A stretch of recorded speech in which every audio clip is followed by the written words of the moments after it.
अस्सलाम वालेकुम। असल च लोग पंजाबियों के खिलाफ बहुत गल्लां करते रहे ने, पाकिस्तान च सारियां बरादरियां ही। असल वो पता नहीं की साजिश है भी है। बहरहाल पंजाबियों के खिलाफ हर कोई किसी भी बुराई की जिम्मेदार पंजाबियों को ठहराते हैं, लेकिन हालांकि इस तरह है नहीं। पाकिस्तान बनने तो 3 दहाइयां तक, यानी कि पाकिस्तान बनने तो तकरीबन 30 साल तक कोई सदर या कोई आर्मी चीफ पंजाबी नहीं सी, लेकिन कसूर पंजाबियों का।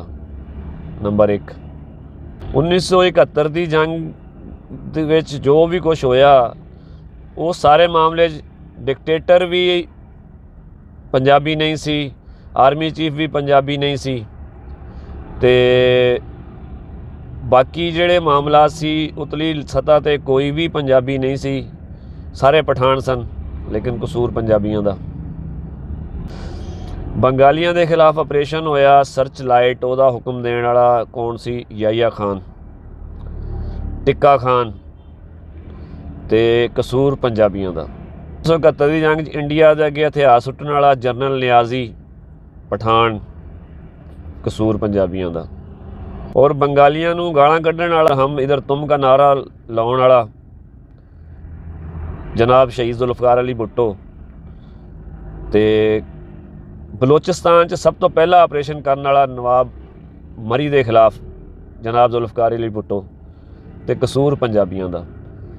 तो पाकिस्तान च रहने वाली कौमां ये सोचण कि हर मामले के पिछे पंजाबी नहीं बैठा कोई। ये सियासतदानों ने उत्तले लोगों ने लाया कि सिर्फ एक कौम को रगड़ी जाओ, जी सब तो शरीफ कौम है पाकिस्तान में ना, तो अपने काम ना काम रखने वाले लोग आ, सीधे साधे लोग आ, तो उन्होंने खिलाफ एक महाज जंग बनाया गया। तो उन्होंने हर पाकिस्तान बुराई की जड़ पंजाबी को शुमार किया जाता, तो ये रवैया गलत है।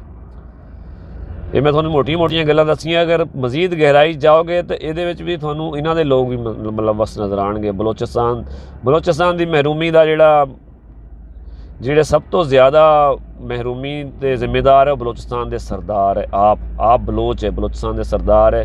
गौरमेंट को आवाम के नाँ से पैसा लैके खा जाते हैं, तो वो वावेला करते हैं जी वफाक तो कुछ नहीं मिले। वो सरदार अरबापति है, तो बलोचिस्तान की आवाम बेचारी उन्होंने खाण की रोटी भी मुयसर नहीं। बहरहाल पाकिस्तान के हर बुराई के पिछे पंजाबी का हथ नहीं। ये ज़रा नज़रिया हुण तब्दील होना चाहिए, और बाकियों भी सोच समझ के, बाकी कौम वाले जिहड़े साडे भरा उन्होंने भी सोच समझ के गल करनी चाहिए, और समझना चाहिए यार, गल की गहराई च जाना चाहिए। सिर्फ कौम परस्ती नहीं करनी चाहिए।